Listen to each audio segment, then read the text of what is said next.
Nicolas Maduro dan Joko Widodo, antara sopir bus dan tukang kayu. Presiden Venezuela Nicolas Maduro baru saja dipaksa turun tahta oleh militer Amerika Serikat.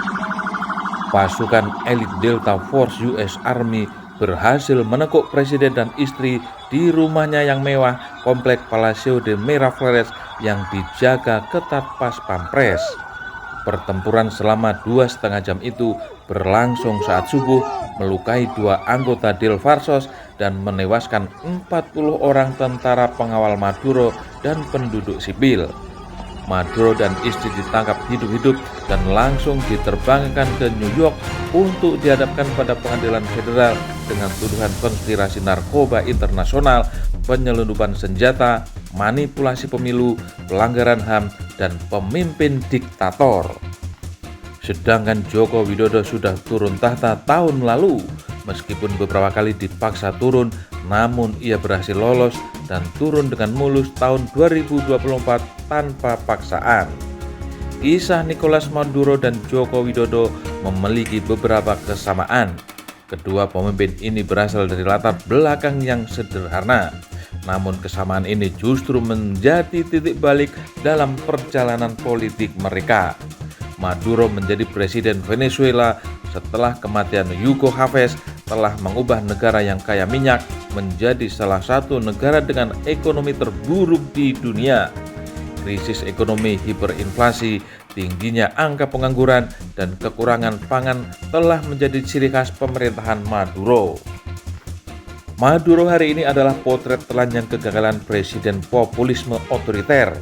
Venezuela, negara dengan cadangan minyak terbesar di dunia, justru terjerumus dalam kemiskinan, perdagangan narkoba, dan berbagai macam kejahatan yang menyengsarakan. Maduro telah menjerumuskan rakyatnya ke dalam inflasi gila-gilaan, kelangkaan pangan dan obat, mata uang yang nyaris tak bernilai, serta eksodus jutaan warganya ke negara lain. Ini bukan sekadar akibat sanksi Amerika Serikat, tetapi masalahnya negara yang dijalankan seperti organisasi loyalis, bukan republik modern. Kekayaan alam dikelola oleh tafsir penguasa. Kekuasaan dipertahankan dengan represi dan adu domba, serta kritik diperlakukan sebagai ancaman terhadap negara. Sementara itu, Joko Widodo yang menjadi Presiden Republik Indonesia telah menunjukkan gejala yang identik. Ekonomi merosot, hutang menggunung, inflasi tinggi, kemiskinan mendara, dan kelaparan mewabah. Bedanya Jokowi mampu menjalankan program-program sosialnya demi stabilitas sesaat. Maduro dan Joko Widodo keduanya memiliki kecenderungan untuk mempertahankan kekuasaan secara membabi buta. Maduro mengubah konstitusi untuk memperpanjang masa jabatannya, sementara Jokowi telah menggunakan kekuasaannya untuk kepentingan pribadi dan loyalisnya. Jokowi memaksa anaknya menjadi wapres dengan memanfaatkan iparnya merekayasa hukum, menyulap syarat pencalonan yang dipaksakan agar seakan-akan sesuai hukum. Jokowi dalam berbagai kesempatan menolak imperialisme asing, tetapi dalam prakteknya membiarkan bahkan memfasilitasi masuknya Cina ke Indonesia. Joko Widodo melanggengkan kekuasaannya menjadi absolut dengan memanfaatkan Prabowo Subianto. Maduro yang kerap direduksi secara simbolik sebagai mantan sopir bus, pada praktek kekuasaannya menunjukkan pola perilaku yang tak jauh berbeda dengan si tukang kayu yang dipuja sebagai wong cilik di Indonesia.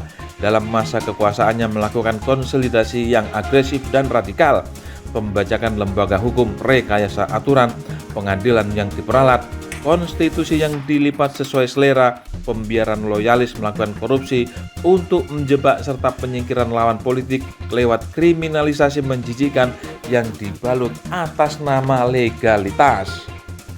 Hukum telah absen menjadi panglima. Ia berubah menjadi algojo yang bekerja mengikuti telunjuk penguasa. Indonesia 10 tahun di bawah rezim tukang kayu memang belum runtuh seperti Venezuela, tetapi gejalanya bergerak ke arah yang sama dengan gaya berbeda. Jika Venezuela hancur dengan represi kasar dan ekonomi kolap terbuka, Indonesia melamah secara sunyi dan sistematis. Kekuatan ekonomi terkonsentrasi di tangan segelintir oligarki, kebijakan publik tunduk pada kepentingan modal besar, dan DPR hanya sebagai alas stempel kekuasaan, utang negara menumpuk, dan korupsi merajalela. Negara tampak berjalan, tetapi arah kompasnya dikendalikan oleh kepentingan elit, bukan oleh visi masyarakat republik. Disinilah tragedi besarnya dua negara modern yang kompleks, dipimpin oleh figur yang dibungkus mitologi orang biasa, sopir bus dan tukang kayu, seolah latar belakang sederhana otomatis menjamin kebijakan bermutu. Masalahnya bukan profesi masa lalu, masalahnya adalah ketiadaan kapasitas kenegaraan, kedalaman intelektual, dan etika publik untuk mengelola negara di abad ke-21. Negara bukan bengkel kayu, bukan pula terminal bus. Negara adalah mesin rumit yang menuntut pemahaman ekonomi global, hukum konstitusi, geopolitik, dan keberanian menjaga jarak antara kekuasaan dan kepentingan keluarga maupun oligarki. Di Venezuela, hasilnya adalah kehancuran ekonomi dan penderitaan massal. Di Indonesia, hasilnya adalah demokrasi yang mundur perlahan, hukum yang lentur ke atas, dan negara yang semakin jauh dari cita-cita keadilan sosial. Perbedaan keduanya hanya soal gaya. Maduro mempertahankan kekuasaan dengan represi telanjang, si tukang kayu melakukannya dengan rekayasa hukum yang halus namun mematikan, sambil menormalisasi keterlibatan keluarga dan kroni dalam orbit kekuasaan.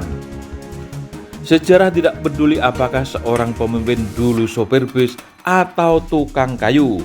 Sejarah hanya mencatat satu hal, apakah mereka meninggalkan negara dengan institusi yang kuat, hukum yang adil, dan rakyat yang sejahtera, atau hanya meninggalkan puing, ketakutan, utang jumbo, dan kekuasaan yang diwariskan kepada keluarganya.